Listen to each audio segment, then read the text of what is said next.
Hai Sri Kandi STC, selamat pagi, semoga hari ini tetap semangat ya. Di video ini atau di sesi video ini masih bersama saya Pak Anton. Akan sedikit membahas tentang organisasi koperasi. Jadi video ini masih lanjutan video sebelumnya tentang arti dan seterusnya tadi ya. Oke, dalam video ini saya menggunakan perangkat yang sudah dibuat oleh teman kita.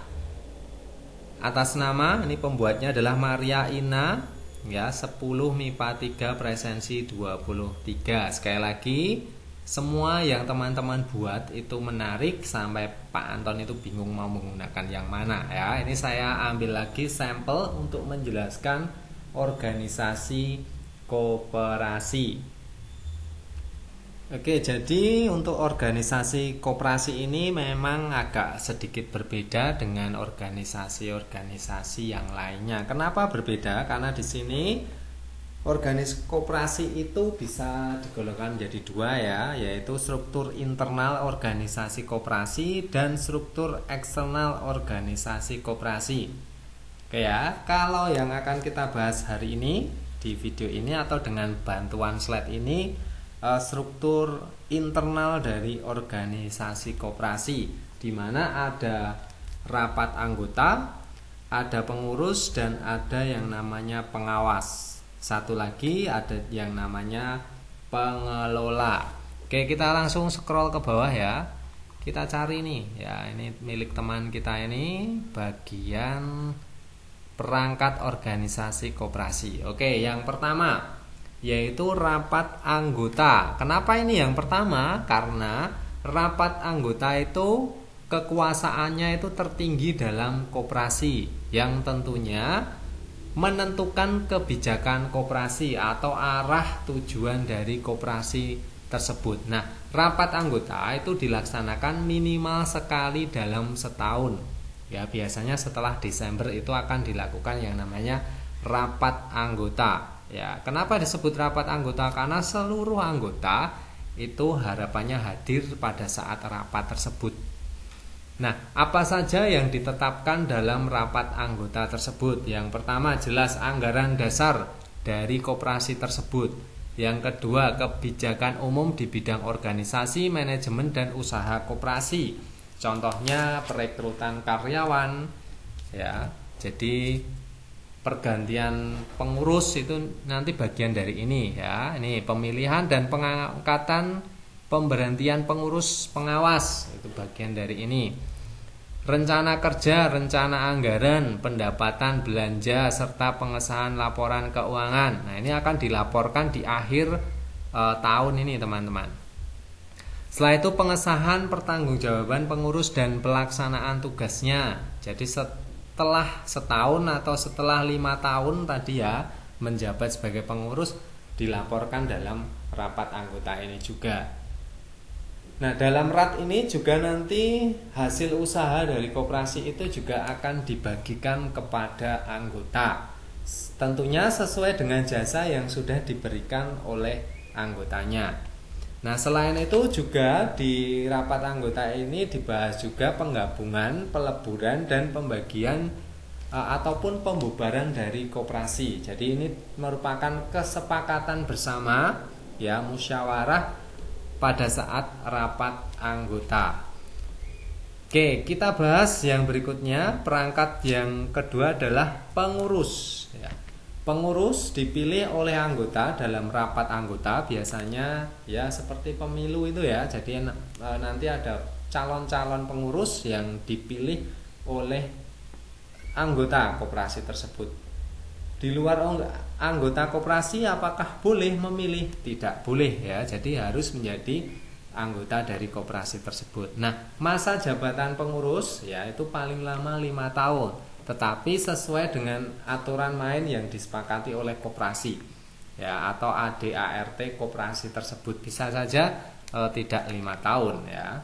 Nah, tugas di sini pengurus itu tentunya harus mengelola koperasi dan usahanya, mengajukan rencana kerja yang akan dilakukan, menyelenggarakan rapat anggota, itu menjadi bagian dari pengurus, pengajuan laporan keuangan dan nanti mempertanggungjawabkan, ya.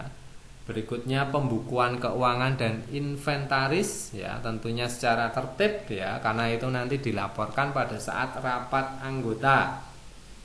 Dan yang terakhir adalah memelihara daftar buku anggota dan pengurus, ya, karena kalau kita menjadi anggota koperasi kita akan mendapatkan buku, ya, dimana di sana juga ada nomor, ya, kepesertaan kita.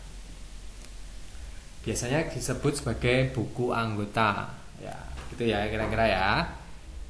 Oke, lanjut. Wewenang pengurus itu apa saja? Ya, yang pertama, mewakili koperasi di dalam dan luar pengadilan kalau terjadi sesuatu, ya.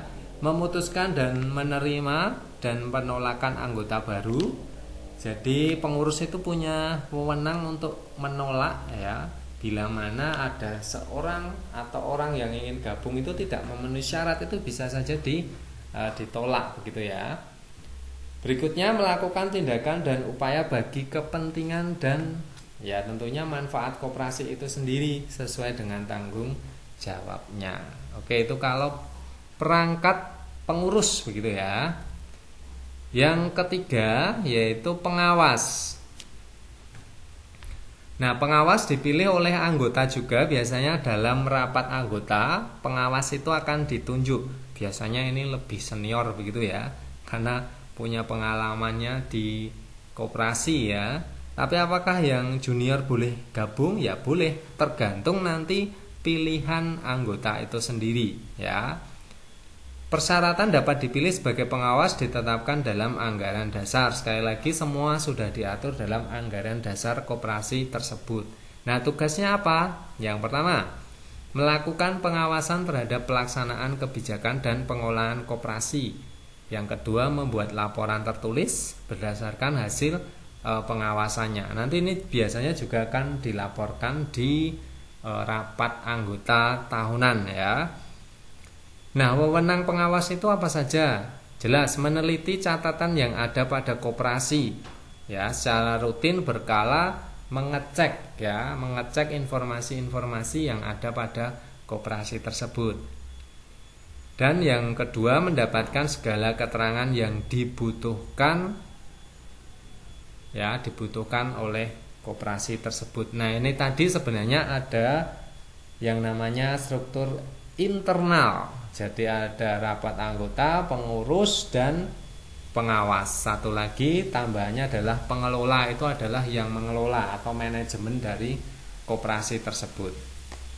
Nah, di buku-buku itu juga ada yang namanya struktur eksternal organisasi koperasi, di mana koperasi-koperasi itu memiliki struktur, teman-teman. Yang paling tinggi itu adalah koperasi induk, itu lingkupnya adalah nasional. Nanti di bawahnya ada yang namanya koperasi gabungan. Ya, jadi koperasi induk itu terdiri dari minimal 3 koperasi gabungan, seperti itu ya. Kira-kira, jadi koperasi induk adalah gabungan dari sedikitnya 3 koperasi gabungan yang berkedudukan di ibu kota negara.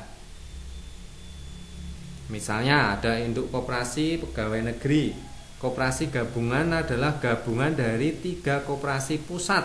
Jadi di bawah koperasi gabungan itu ada yang namanya koperasi pusat. Ya, jadi koperasi gabungan itu terdiri dari 3 koperasi pusat. Sedangkan kalau koperasi pusat itu terdiri dari minimal 5 koperasi primer. Nah, sedangkan koperasi primer itu sendiri terdiri dari minimal itu adalah 20 orang anggota koperasi primer. Oke, ya, itu nanti bisa saja aturannya itu berubah, teman-teman. Jadi teman-teman bisa cek aja, ya, aturan-aturan tentang koperasi itu, ya, di Kementerian Koperasi dan UMKM. Di sana teman-teman bisa update, mungkin ada aturan-aturan yang baru. Oke, mungkin itu yang bisa Pak Anton sampaikan di sesi video koperasi dengan subtopik adalah organisasi koperasi.